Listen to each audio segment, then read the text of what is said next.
Longest Take podcast.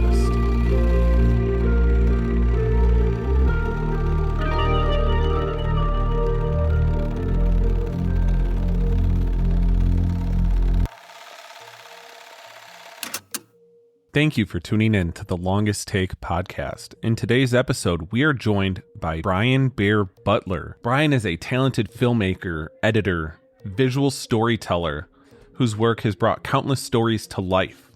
You might know his cinematography from the YouTube channel Tiny Home Tours, where he captures the creativity and freedom of off-grid living through a cinematic lens. You may have also recently seen his work with Alaska Blade Works and Half-Face Blades, capturing that beautiful terrain of the Alaskan wilderness. And also, Brian was cinematographer and editor on my short film Connection at the End of the World, which you could check out on YouTube, and we will also be working together soon, so definitely be on the lookout for that. Please welcome Brian to today's episode. So first things first, what are your top 5 favorite movies?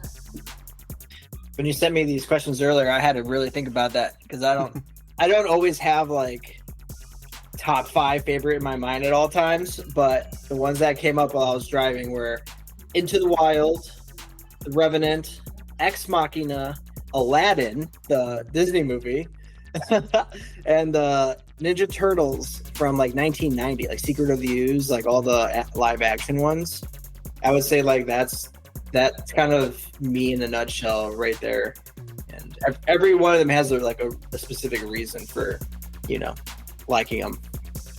Oh yeah, I'd love to know what those reasons are. And before you get into it, so Secret of the Ooze in the first one I like, but the third one, the time travel one for Teenage Mutant Ninja Turtles always gets a bad rap.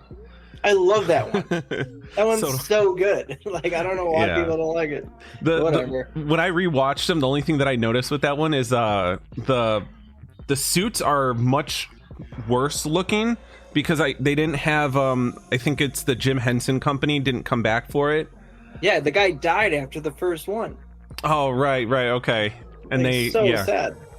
Yeah, and that was the best part about those two is just how good those suits look. But yeah, what are your personal reasons for each of those then? Into the Wild should be obvious for people who know my lifestyle. And if you haven't seen Into the Wild, it's about a man who decides that society doesn't work for him. And he just goes off and he hits the road and he wants to go to Alaska and he meets a whole bunch of people along the way. And it's almost exactly like my life, except he dies in Alaska. And I just got back from Alaska, and I didn't die. So here we are. The Revenant, mostly for the style of filming and the way it looks. Like, that's kind of where I like to go to. Very moody, very dark. Not dark in, like, spirit, but, like, that mood is cloudy, and it's like always the morning or the night or like kind of that dusk and dawn time. I really like that. Ex Machina for the like psychological like roller coaster it takes you on with like AI, and you're always wondering like, oh man, what is happening here? What's doing this? And then all of a sudden someone dies. You're like, what the hell? Wild movie.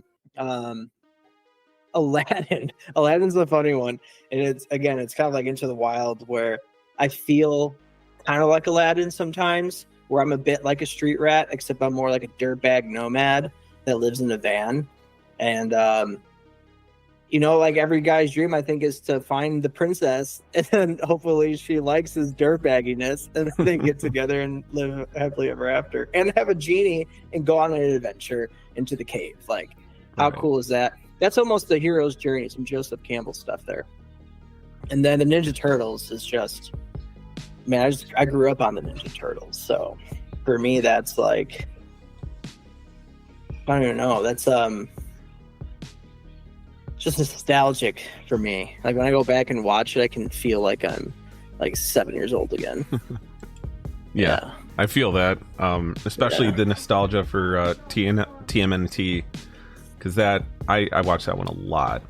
The first two, especially the third one. Yes, we had all 3 of them on VHS, but those are good. And it's so funny how dark that first one is, and then you could tell that the studio was kind of like, yeah, let's like, let's lighten it up a little bit. And but I still love the God, what were those two creatures' names in Secret of the Ooze? Toka and Razar. Yeah. However you say it. The weird, the coyote wolf and the snapping turtle. Yeah, because I feel like they wanted to do Bebop and Rocksteady, but like maybe didn't have like some, like, I don't know, rights or something, or the capacity, or they wanted to just make something. But for a while I thought that was Bebop and Rocksteady. Oh, yeah, I bet it messed a lot of people up. Yeah, I'm like, oh, totally different animals. Yeah.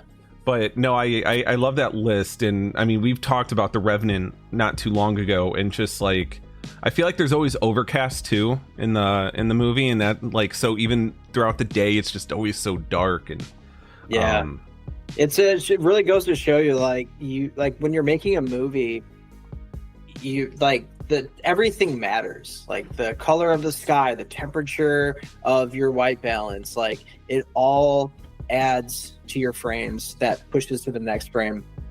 And in that movie, you want to feel cold, you want to feel like all that, and the water looks cold, it was blue, and it's always like that dark blue, so you just feel cold even when you're watching it. Like it's almost that simple sometimes. And you can see my background's warm. It's the Southwest, even though that's not real, but it's right. It's the same vibe. I have a warm vibe because of that. So if it was different, then you'd be like, oh wow, dude, it's cold. Right. That's why I like it. Yeah, and like not only feeling cold, but even when I rewatched it just a couple days ago, like you feel dirty because you notice just how much mud and dirt is just all over Leo's face throughout, and he's probably like swallowing dirt while filming. Like it's he great. Actually ate that buffalo, inside of that bison. He like actually puked. Like that's it's like it was a liver, right? I think so. And yeah, that was because he's a vegetarian, so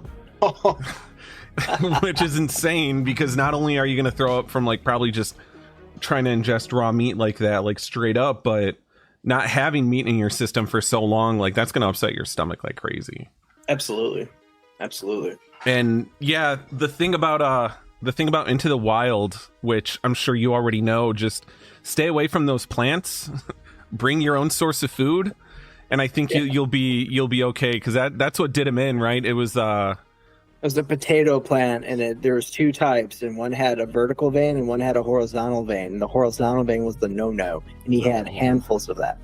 Damn, that's so sucks. Sad. It sucks so bad. Like one little mistake, and nature's like, sorry, bud, like you weren't smart enough. You have to go now. Yeah, no, that's why the wilderness just can't be tamed. No. Even in the States, it's you're not in charge. You just got to go with it. No. And the book, I think I read the book a while ago, but is the bus still there? Have you seen the bus in person, or did they take it out a while back? They've taken it out finally. I think so many people were like going there to do like a kind of a pilgrimage, if you will. It's not super hard to get to, but again, just like so many people have gone there and probably messed some things up. So I think they took it out, and I think it's at a museum now, if I remember correctly. Oh, so this was in '92, so this was like a long time ago this happened. Yeah, and man, that's crazy, because I didn't even think about that by the time because the movie was 2006, right? So that's over 10 years after the actual thing happened, after he went on his when he was out in the wilderness and he died. I mean, that's crazy. It's pretty nuts. It's pretty nuts the impact that guy had on a bunch of people. So yeah, no, I mean, there's so many people are inspired by it, and I think that's the important thing to take away from his story, is just that silver lining there of like what his legacy means. And it helps people do the same thing, but kind of like be more cognizant of what other risks are out there. Because back in the 90s, the 80s, when he's doing his thing, there's no Google, there's no forum online that you could like talk with other people, there's no Chat GPT. There's nothing to give you. Yep, that's it. Just a book. Yep. So nuts. Yeah, I love that. And kind of sticking with that same note, so you talk about your favorite movies. Do you have a set of like any particular filmmakers that are your favorite, like film directors? Yeah, that's another one I had to think a little bit about, but the first one that came to mind was Jimmy Chin. He did the documentary for Free Solo with Alex Honnold and El Cap. But he's also done a film called Meru that's all self-filmed on a Canon 1DX Mark II, I think. All just like vlog style, and they're climbing this 23,000 foot mountain, and like the one guy has like a stroke up there. Like it's just insane that they're filming this on their own. They're like living off of like little pieces of cheese and like pork rinds, like just hardcore rock climbers doing this thing with Conrad Anker, who's an absolute legend. Like Jimmy Chin was like kind of the guy that started this like adventure filmmaking, which is that got me really interested in it. And that was the whole Alaska trip I went on, was essentially, it was a hunt, but it was also like a full-blown adventure. And I've done other adventures since then, filming wise, and it's like when you're at the top of these mountains and you're like, wow, dude, like that's just like watching Jimmy Chin do this, and now here I am doing it. And it feels cool, but at the same time you're like, I get back to work and do your job, because it's still a job at the end of the day. People are paying you money to do this. And I got to see Jimmy Chin in person at one time, which is really cool. Then I would say a few people might not know. People might know Casey Neistat, but he's a famous YouTuber. He once did a daily vlog for 850 something days in a row. Hyper famous. He's got tens of millions of subscribers on YouTube. He's worked with every big name brand you can think of, Mercedes, Nike, so on and so forth. And then you got Peter McKinnon. He kind of really put like using DSLR and mirrorless cameras on the map for like cinematicness. And he's the guy I go to for like cinematic-y kind of things with a smaller camera. And he's a Canon guy, so I'm a Canon guy. That's awesome. And our favorite, Mr. Herzog. Yes. Mostly for the way he thinks. Like he just doesn't care about what anyone else thinks about him or what he's doing or how he's doing it. He's going to do it his way. And it might sound crazy and be crazy, but that's what makes him who he is. He's just doing his own thing. He's not following a trend. And I really appreciate that a lot. It gives me more permission to just do what I want to do, even though it might sound dumb, but maybe that's awesome. Who knows? And his documentary Happy People is probably my favorite. And then Grizzly Man is like an unintended comedy almost. Like it's kind of crazy how he put that together.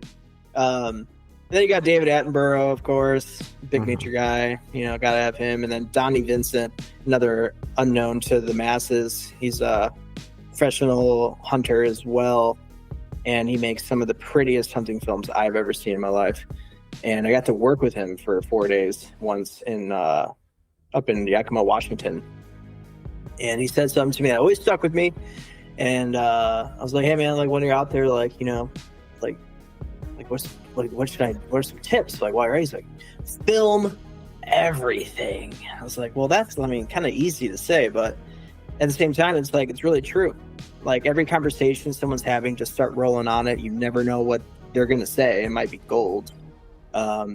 Or if you're on the hillside and you're just glassing all day, which can take 8 hours and you're not moving, you're just sitting on the hill, staring out into the abyss. You can't really roll for 8 hours, but every 10 minutes you roll for a minute or two, ask the guys, hey, like, what are you feeling right now?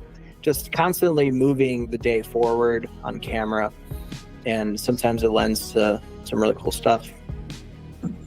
Yeah, I need to take down some of those names because, like, I'm familiar with Free Solo, not familiar with the filmmaker's work. But I'm gonna have you list these names and send them to me in a text or something so I can, get deeper into that. Because, I love that. And, documentaries, I think, in general are just always so, sometimes, and I know we should always try to strive to be able to go on these adventures.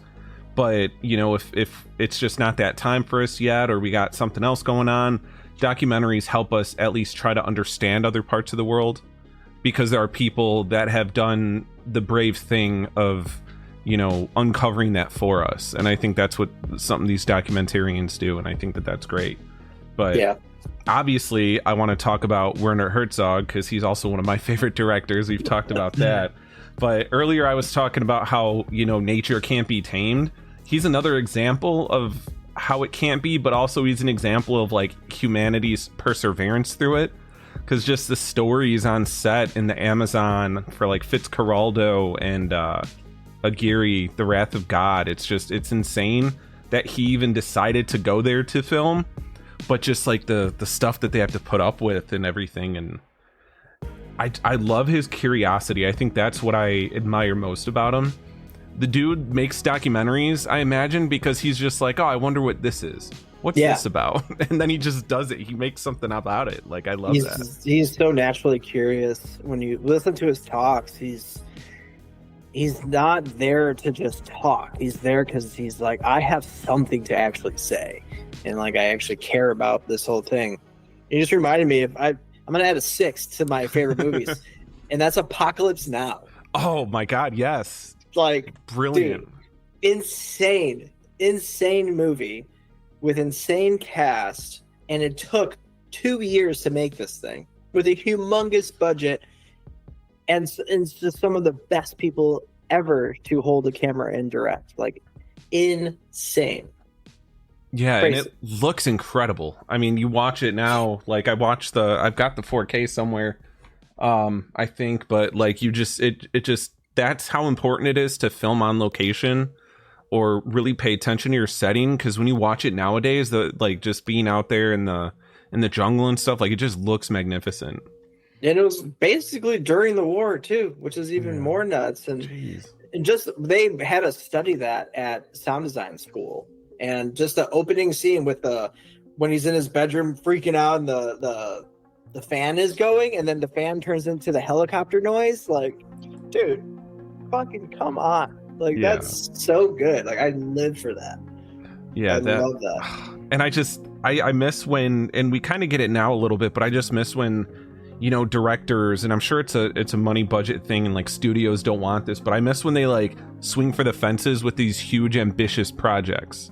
Yeah. Like, you know, Francis Ford Coppola with Apocalypse Now, Werner Herzog with all of his movies, basically. Yeah, we need that to come back.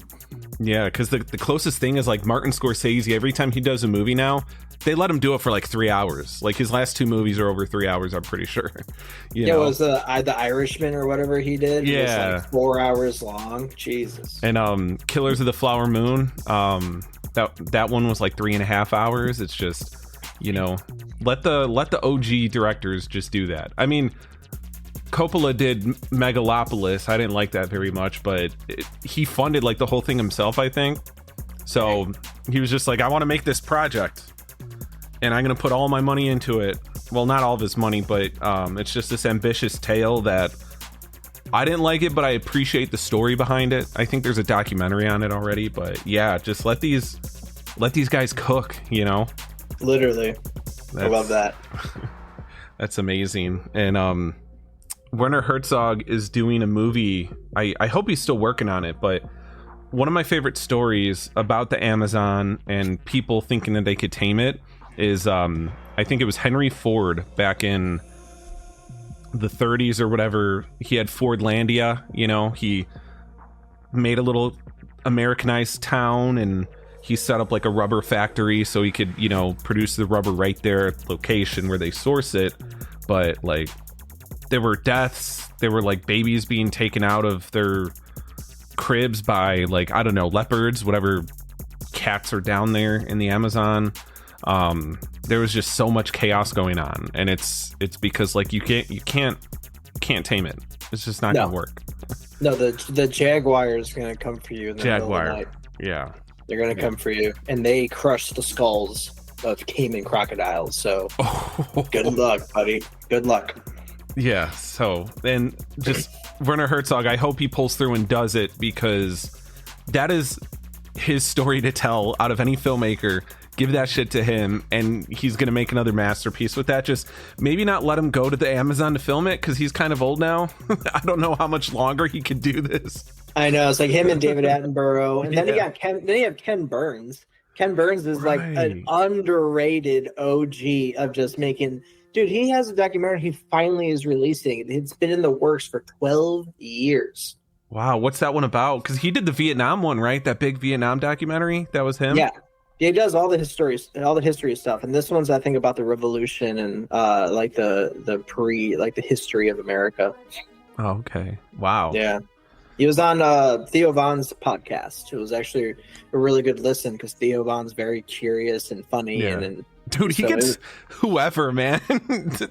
Theo gets whoever on that podcast. I love the fact that he had the president and they talked about cocaine is just insane. Dude, only in America in 2025 or in 2024 does that it feels so unreal. I love the absurdity of it, you know? It's just it's great. But yeah, Ken Burns, how old is he now? Because he's getting up there in age, right? He's easily in the 70s. Like, he should be in the 70s, somewhere around there. Someone can fact check that watching this. But yeah, he's getting up there. Yeah, that's awesome. And like I said, I want you to give me a list of those guys, the ones that I don't know, so I could check out their stuff. And yeah, definitely. So what inspired you to get into the nomad life and photography? And at what point did you feel both of these ideas were combined in terms of what you wanted to do? Because I know from knowing you when you lived back here, I mean, I feel like you always to some capacity like the photography. So at what point did those, marry each other? March 2020 was like my first paid video gig. I was already on the road. And to answer the nomad life thing, I think I've always just wanted to just be free and not have to like buy a house and like do all the things. And I don't know, man. I've always traveled around a lot. I would always take my bike and go on bike tours, take my camping gear on it. So I was always kind of just wanting to get out there. You just felt this sense of freedom of I can just go, man, and I have nothing holding me back. So May 2019, I hit the road. Still on the road 6.5 years later. And yeah, like I got into photography in 2017. I bought a camera, little Canon T6. And obviously I wasn't on the road then. I wasn't even thinking about the road. I didn't even know that was an option. And then got heavily into wildlife photography around 2018, 2019, and a little bit of 2017, I think, too. And I just got obsessed with that. And I had by then a Canon 80D with a Sigma 150 to 600. That was still a DSLR camera, not mirrorless. And then right before I hit the road, like right before it, I bought the first mirrorless camera Canon. Came out with the Canon R, and that was my first mirrorless. And the pictures looked a little bit better and all that jazz. But so that was kind of like that slow little arc. And then, yeah, when I hit the road, I just made little videos of where I was going, and nothing good. I had no idea what I was doing. I was kind of figuring everything out. Nothing really had a story to it. I was just like, oh, it's pretty. I'm going to film that. Oh, it's pretty. I'm a shapes and colors kind of guy. So it's just like, oh, look at this. Right. And then out, once I went out west and I was running a podcast editing business, and that wasn't making as much money as you'd think. It's a lot of work for very little money because these people are not making money off their podcast. They're just paying out of pocket. Mm-hmm. And so I turned one podcast client into like a bigger client for video. And I basically lived with these folks for 3 months up in Washington. And that's kind of where I really cut my teeth, like filming and getting paid money to do it. And that's when I would say like that started off. It was about March 2020. Literally the third day, I was just 3 days in from when I got there. is when they announced the pandemic. Oh no. I basically was like with these people while this happened. It was like, wow, man, this is crazy. So that was pretty nuts. And then, then found a bunch of other work after that. I think that, freelance, I think is, I'm not going to say it's any easier when you're kind of living on the road like that, but I feel like it really by definition is freelance when you're like on the road and you're just picking up jobs where you can and you're partnering with these people. I feel like, there's an authenticity to the freelance when you're kind of in that position. You know what I mean? I think that's always really interesting, and you're able to meet so many different people outside of just being in like the same state that you're in. You're like literally traveling state lines and you're able to meet whomever, right? So I always thought that was, that must be a great experience. Does that ever get old to you, or is it always still just as fascinating to like come across interesting, unique people? Oh man, dude, even yesterday I filmed a tour for the folks. I filmed for a YouTube channel called Tiny Home Tours, and I got that gig literally a month after I left Washington. So in June 2020, I got hooked up with Tiny Home Tours and became basically their head videographer. And now I'm still there, and I help run the entire channel at this point. And I travel the whole country filming tiny homes. So I meet a lot of people, like literally weekly. I meet a new person, and I have to immediately make them feel comfortable to be on camera. And it's a skill I've developed quite a bit, to be able to show up very warm and open and not make them feel nervous. But yesterday I was filming a tour with these folks who live off grid up in Maine. and right now I just drove down to Providence, Rhode Island on my way to New York tomorrow. And these folks literally live off grid. They have little jackeries to power some lights, which are little power banks, and they charge with the solar panel out in the field. They have multiple cabins. These cabins don't have bathrooms. They have a little outhouse. They shower outside. They have a couple oxen that like helps them pull things around. Like they're legit off grid. No internet, no running water. They have 2 hand pumps.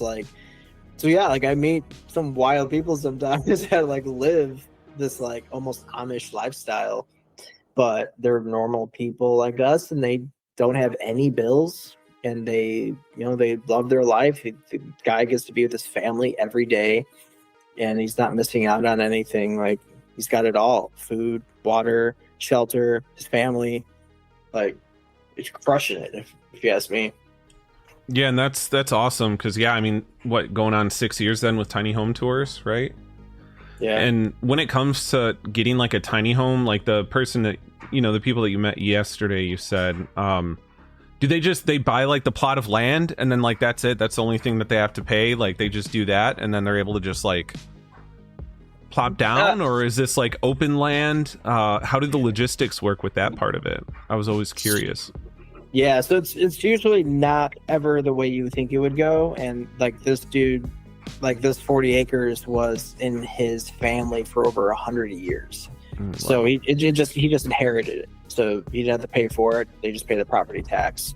But I do have friends who have purchased land and have tamed the land, as in like putting in a well, putting in a septic, doing all these other things, and that could cost $300,000 just to do the land. You're not even at the house yet, And but like my pals, like they built their homes from a building technique. I forgot exactly what it's called, but you use cinder blocks and you build the walls up with cinder blocks, build with concrete, and then you stucco the outside and the inside, and you create this like passive solar home. It's almost like an earth ship, but not quite, but it's pretty close to that.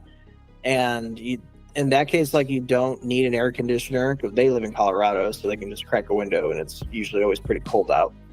And then in the wintertime, the sun beats down on the floor and The floor acts like a battery and it absorbs heat, and at night it releases the heat, keeps everything warm. You still have a wood burning stove, of course, but there's so many different ways people can do this. There's very few. I've actually interviewed very few people that have a tiny home on their own land. It's a very rare circumstance because a lot of counties and cities don't want that. They want you to have 1,000 square foot home or bigger so that you can pay property taxes. That's like the biggest catch. Tiny homes, anything under $399 on wheels, you do not need to pay a property tax, and they don't like that. So they're going to make laws that tell you can't do this. So naturally, then people will go to a community where then you pay this lot rent to the owner of the land. That could be anywhere between $500 and $1,000, depending where you're at. Almost at that point, you may as well buy your own land and have 1,000 square foot home and just call it a day. But some people just like the idea of a tiny home, a little upkeep, little bills. Everything is just smaller, simpler, and your life experience is actually a little larger. You can just leave, and you have more money for traveling and experiences than just having some big house with rooms you never go into. Right. Yeah, there's an efficiency to that I've always appreciated. And there was this movie that came out. It actually won Best Picture called Nomadland. Did you watch that? Did you find yourself ever coming into contact with those communities ever? It's been a while since I watched the movie, but I'm pretty sure it's a community of trailer homes and stuff, right? It was like that, like van people that don't have jobs and they live on the fringe, but it was a movie, not a documentary. And I think people really forgot about that. And that really the way the movie showed it, that really doesn't exist. It's not really real like that. Most van lifers make a lot of money. They're all I know millionaires who live this lifestyle. And yeah, you do have your fringe groups, of course, but these are legitimate homeless people that are not mentally fit to get a job, and they have to kind of live like this, and they'll live out of a Walmart, or they'll live in the desert down by Quartzsite. That's kind of where that movie was based out of. You can do long-term land rental down there, camping almost, and you can stay down there the entire winter, and it's just a big flat desert, and it's kind of ugly. And I've been down there a bunch of times for events and stuff, and that's when you run into those kinds of folks, and they're definitely their own brand, and they're a lot of fun. But I wouldn't peg the whole community like that. It's right. It's like going into a city. You have the good parts, you got the medium parts, and you got the fucking awesome parts. So it's kind of if you go to Bend, Oregon, you're going to see Sprinter vans everywhere. That's because there's money there. You go to Colorado, you're going to see Sprinter vans and, My Van and all sorts of other vans. Then you go to Quartzsite, you might just get some Breaking Bad trailer parky home looking things. Right. It is what it is. Yeah, no, I love that context. I really appreciate that too, because someone like myself watching a movie that it's definitely fiction. You have Frances McDormand, I think that's her name. She's the lead in it, so but yeah, I definitely appreciate that context, kind of looking at it from the outside.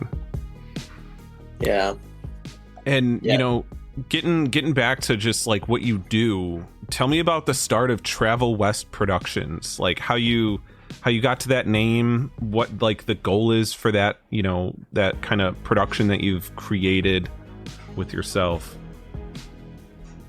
Well, I've always enjoyed just coming up with business names, to be honest. And there wasn't a real adamant thing for it necessarily, except for just giving myself a brand instead of just saying, I'm Brian Bear Butler, I have a camera, will work for money. It seems like that's something you would do to feel and sound legitimate. And the folks I lived with for those 3 months, they helped me come up with it, or kind of led me towards it, I guess you could say.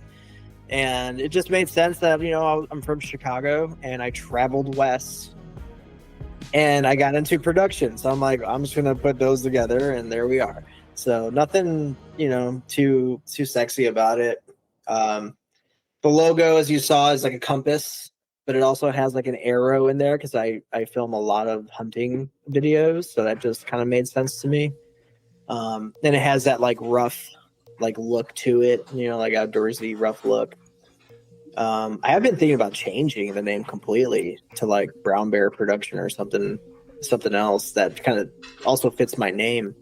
But I don't know, Trail West is cool. Like it's there, it feels right, and I dig it. So, and then as for like the future of it, actually I've been putting more work into the website lately, and I want to put our short on there with all the fun little awards we got. Just that helps, clients will see that, be like, oh, okay, this guy knows what he's doing, no problem. So, Right. Taking that side of it a little more seriously. Like I got the new clients that I'm now filming with for hunting and knives and stuff like that. So it's kind of back on track, but really it's just me, just one man show, filming, traveling, editing, producing, directing, all of it. Yeah. Running their YouTube in the background. Right. Yeah, very, very fitting name, and just the whole aesthetic of it, I think, is just it's perfect. Just keep the name. Don't worry about changing that anytime soon, because I think it just works, right? It does. Yeah, I'm gonna hang on to it. Yeah. So when it comes to tiny home tours, Alaska hunts, all that fun stuff, all those fun adventures that you're going on, and you're getting paid to do, which is really awesome. What have been like the most challenging things that you face when you're in the wilderness somewhere? And what is always the most rewarding thing about these trips and these jobs that you get?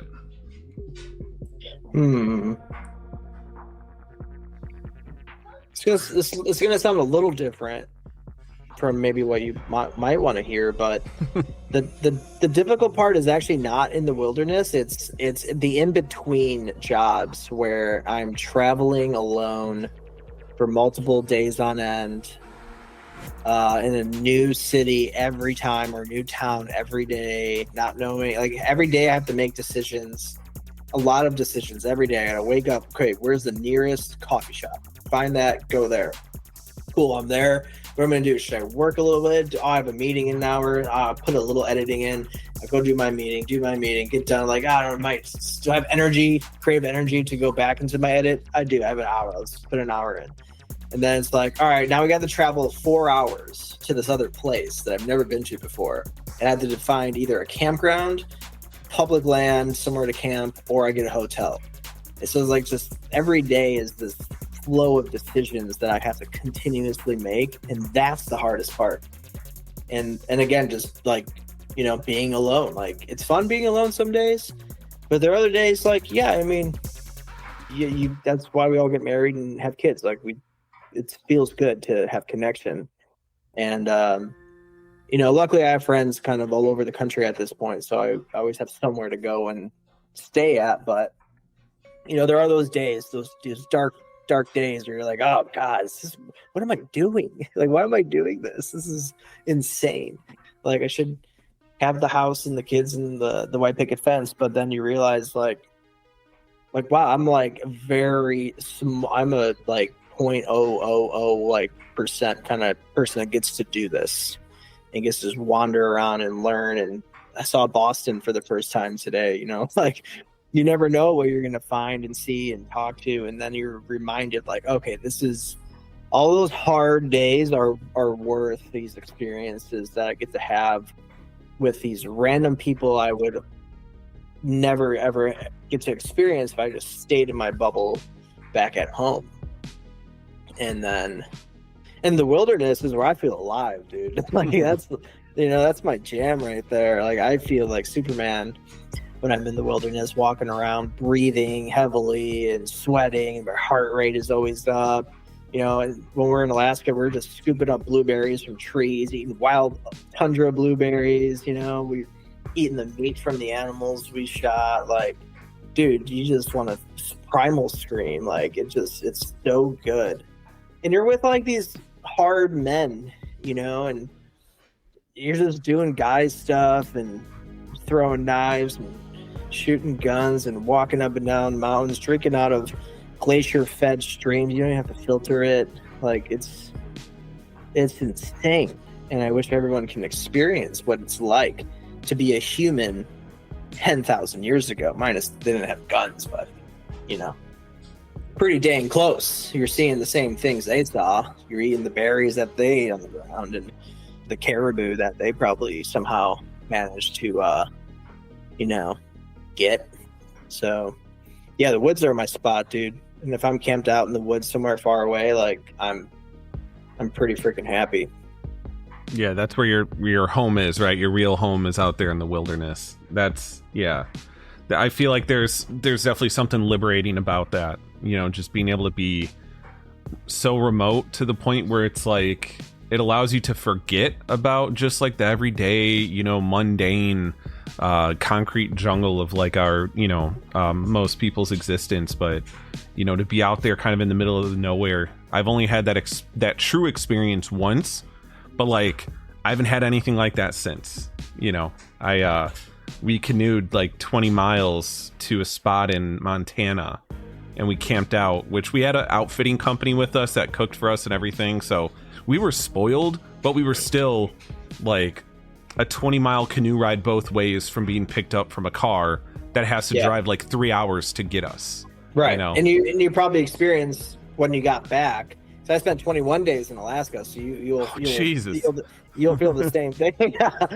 Yeah, living out of a tent for 21 days was just so good. As soon as we got back to town, I was like, dude, there are distractions everywhere. Mm-hmm. Everywhere. The noise of the car, just people, the stores, the lights. I was like, oh my God, dude, like, we're sick. This is what Alexander Supertramp was saying. Sick society. Like, it's so true. It's so true, dude. I was so sad when we came back, but also a little like, I was happy I got to go get Chipotle and all the things I like. Is 21 days of eating freeze-dried meals, like, you're just over it. That's like, rough. That's definitely rough. Yeah, like, give me something different right now. And we went and got like sushi and stuff like that. But we're just conditioned at this point to this society and going, like, if everything hit the fan, a lot of people romanticize like, oh, I'll be able to survive. It's like, dude, no you won't. Like, no you won't. After the third day, you're gonna be a different person. You're gonna freak out and you're gonna make mistakes, and that's it. Like, it's a lot harder than it seems to go hunting for an animal. Yeah. Oh, 100%. Yeah, and I think that, something that you realize, because I was only out there for 5 days, but like you said, when you get back, you're so much more like, the sensory overload of just going back to reality, and nothing matches the stillness of being out, anywhere remote. That stillness, like, there's a hum to Earth, and you can feel and hear the hum of nothingness when you're out there, and it's whether it's the river that's a mile away and you can still hear it, which is nuts, and you can hear moose from across the valley making their little meows and stuff like that. Like, like it's just so freaking insane, and we're doing it all backwards out here. Yeah, and I think it's just we're always going to be moving in that direction. It's just the reality of it. But as long as we have those little pockets of existence where we could go and camp out somewhere for a while or live off nature, I think that's good. There's still a lot of places where we have a lot of land that we could have fun in. So look at northern Canada. Oh my God, yeah, I was just gonna bring up Canada. Like, dude, we have a lot of, even the West. 20% of our entire population of America, 20% of them live west of the Mississippi River. Wow. Like what? That's not a lot of people. California takes up most of that. Like, you go to drive through South Dakota, there's nothing forever. Iowa, nothing. Nebraska, nothing. Kansas, nothing. Montana, even more nothing. Wyoming, absolutely nothing. Like, there's space everywhere out there. Yeah, I love that. And, speaking of Canada, I'm pretty sure that's where they filmed The Revenant. They, I don't know where exactly in Canada, but, that's how they were able to get something that looked like it was from, what was it, like the 1800s or whatever when this story took place. It's just they that went story somewhere took place in South Dakota. Yeah, yep. Like, And, didn't John even look like Glass that. or Hugh Glass. Yeah. And yeah, it didn't. But like that, that wilderness in Canada, I mean, that's the closest you're gonna get to like feeling like, you're somewhere that's been untouched by humanity for a long time. They had to go to Argentina to film the rest of it too. Really? I didn't even know that they filmed some of it in Argentina. That's crazy. They went off. That's how far they took it. But yeah. So, sorry, what were you gonna say? That was it. Oh, okay. When it comes to, living on the road, what are some things that you keep in mind pertaining to like efficiency and autonomy, being able to like maintain yourself, living off grid sometimes, just like what are some of the keys to success with that?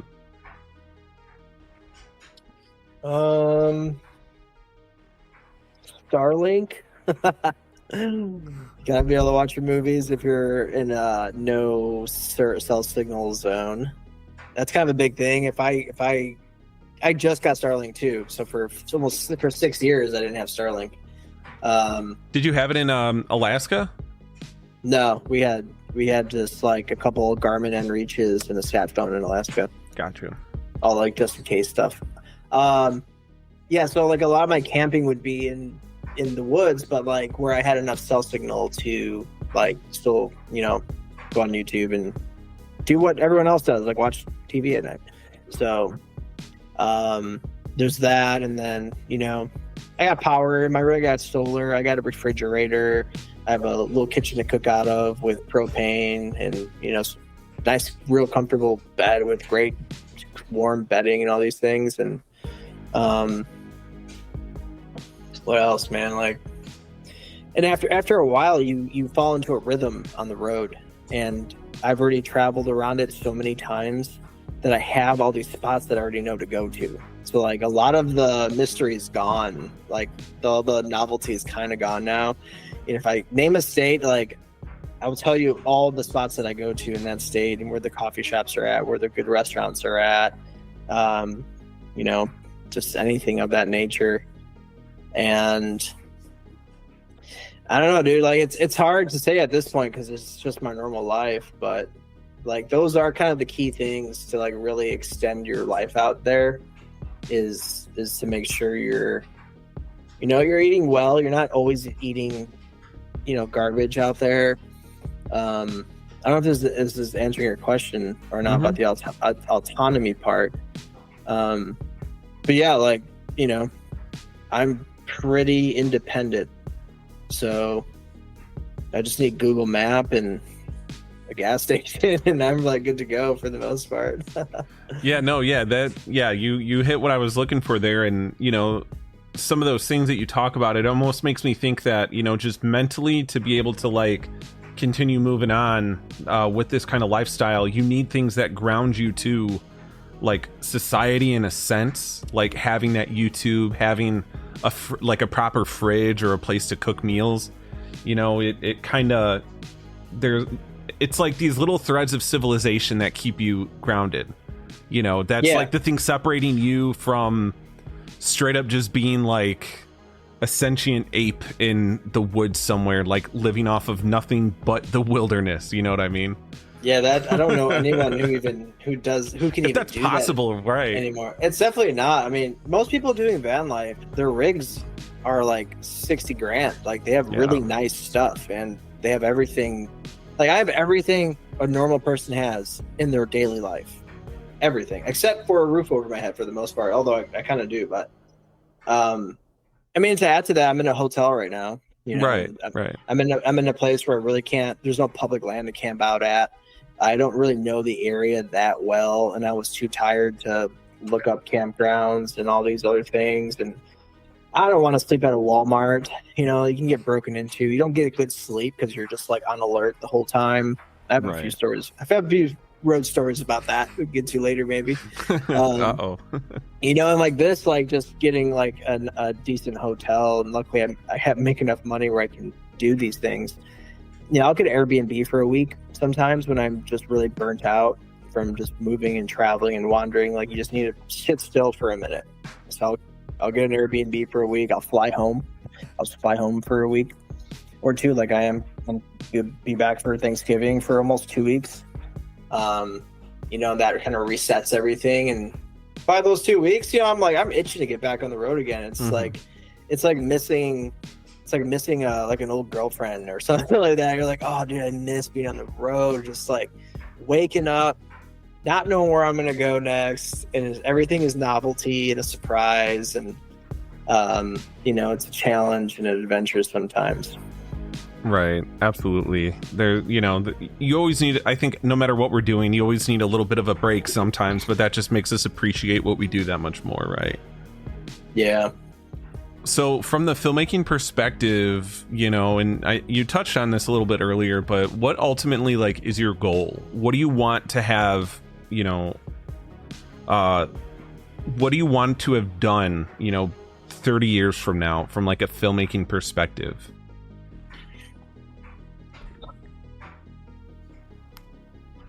The easy answer is to like make like people feel something, and that something could be whatever they perceive.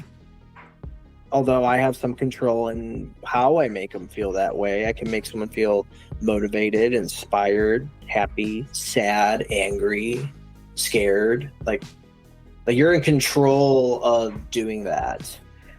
And I forgot who said it, but someone said that storytellers rule the world. And it's kind of true in a way, because, you know, you got global narratives that, you know, the news will make up, governments make up, YouTube makes up, Instagram. Like, there's a narrative to everything. There's a story going on all the time. And it almost feels like you're pausing time for a minute. You're like, all right, I'm going to pause my story. I'm going to make an alternative story to this whole thing. So it's almost like you're kind of breaking the matrix a little bit, you know? And I think it's just really, really cool. I've always liked watching the movies that like made me really feel something when I was done watching it. Like Ex Machina would make you feel like, oh God, that's fucking creepy. There's a residue. Like the Butterfly Effect movie with Ashton Kutcher messed me up for days. For days, my reality was bent. I was like, oh my God, this is so weird, dude. I watched Top Gun 2 and I freaking cried at the end. I was like, what? Man. It was so good. You know, like how cool is that they can do that to people? Like, I think that's so dope. But I also really think like a lot of people want other people to feel what they are feeling, whether that be like sadness or excitement. I think we all want to share how we feel, and that's why the internet works so well, because we're constantly sharing how we feel, and everything we do is a confession of ourselves. The way we dress, walk, the car we drive, the house we have, it's all a confession of who we are inside. So it's like no one's hiding from me. I can see it all.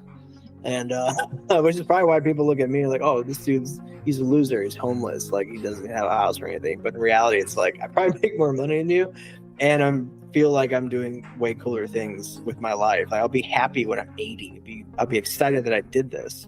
And when I think about not living like this, I get sad because it's just so different and so exciting, and I like exciting things. Yeah, I got lost after I got a little excited there. Yeah, so I mean, basically, you just, you know, your goal as a filmmaker is to, you know, make people feel things and just kind of push the envelope and do those crazy things that you might see in your Top Gun Mavericks, or, you know, in a crazy concept like Butterfly Effect. Like, basically, you're saying you wanna just create, and you want it to be like, I don't know. Just like we're making people forget about their lives for a minute. Right. You know, we're an oasis for their minds. I want it to be a healthy distraction from reality. And you know, I saw someone comment once on YouTube, and it stuck with me as well. It's about it was entertain, educate, and engage. Like these are three things you should always be doing in a movie, in a film. Like always entertain, engage, and educate. Like in whatever order you want. Like, and I think that roundabout way like creates value. And this is the big thing, like that Casey Neistat talks a lot about with his filmmaking. He's so against the grain. So against the grain. He hates trends. He hates anything that's normal, which is why I love him. And it works. It works for him because then he gets to just let it all out however he wants to let it out. And a lot of people resonating with it. Yeah. And I think that's the important part. And honestly, man, you hit it right on the head, because every movie that I love, that I'm so drawn to, there's an element of each of those things. Like I'm engaged, I'm entertained, and I'm educated on something. Because even if it's a science fiction story, there's always an element of science reality in it, right? They're building off of some, real concept or idea, or, even Terrence Malick, like when he made the Tree of Life, he goes through a whole creation sequence, but there's some things in there about faith. I'm not a religious person, but the way that he kind of he weaves faith into some of his projects, it's always, it's educational in that sense. And I think that, that it's important to get those three things. Yeah, and I think we nailed the educate part on our upcoming short film with the Stones. The Stones will educate some people on some things that we didn't know. Yeah, no, I'm so excited to get that in there and film that part of it, because that'll be awesome. That'd be so cool. So, I start these interviews and I end them the same, I get the same question for everybody. And this one, I mean, my last question was kind of similar to this, but just 5 years from now, where do you see yourself? And that could be personally or professionally. That's tough because I don't even think about what tomorrow is going to be like. I literally live at the edge of the seat. I would say, though, since everything in my life is starting to be more orderly as the years have gone on, my hope would be that I'm living in a nice tiny house, which I plan to hopefully start building next year. Potentially either in North Dallas, where there's a lot of filming of tiny homes to be done out there, or other dreams location would be Durango, Colorado, which there would be more other opportunity to film tiny homes. There's a lot of tiny home communities popping up in Durango, where your rent is cheap for there. Like to get a home in Durango is $1 million now. It's very expensive. Very expensive mountain town. Gorgeous beyond belief, and that's why it costs money. But these tiny home communities are popping up, and they're charging like $700-800 a month for rent. So it's really not that. It's really not a lot. Yeah. And you have access to the whole beautiful town, and the winters there are really not that bad. It's kind of at the edge of the bubble of the Southwest. So, yeah, that's where I hope to be, like, personally.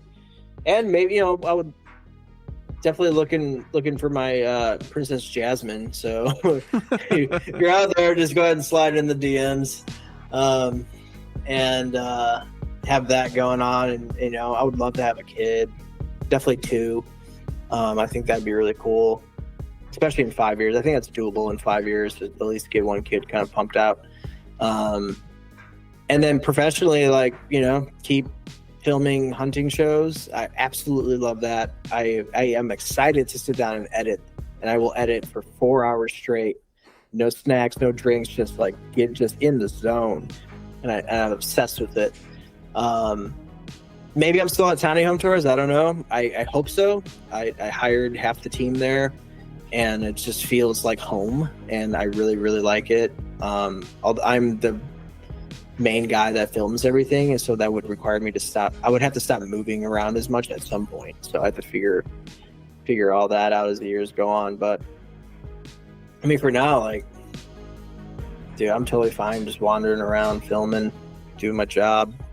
But you know, as we get older, we get a little more tired, and Yeah. things have to evolve and change. But yeah, dude, if I can, I mean, Nat Geo is like that's like where I want to head to. You know, get a call from David Attenborough's team would be pretty crazy. Or any of these documentary guys hit me up to like go be their like assistant camera guy, or even if I'm just holding cables. I don't care, man. Like, you know, as long as I get my foot in that door somehow, I think that'd be pretty nuts to see in 5 years, and that would put me at my 10-year mark of filming and editing. So by then I should have pretty good amount of experience and knowledge on how to do it even better than I do now. And every year I feel myself exponentially growing. So Right.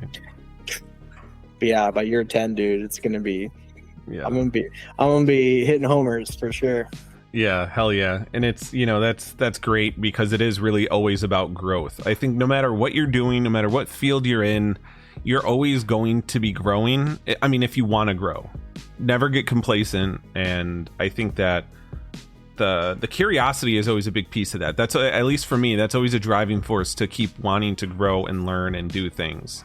You know, you always got to have that like almost childlike curiosity about the world, you know. Yeah. That's always good. And yeah, man, loved your answer. Beautiful answer. It's always great. I could hear you talk about your stories for hours, because you always got something interesting to talk about or an experience. And yeah, no, I love that. Thank you so much for joining me on the podcast today. Totally.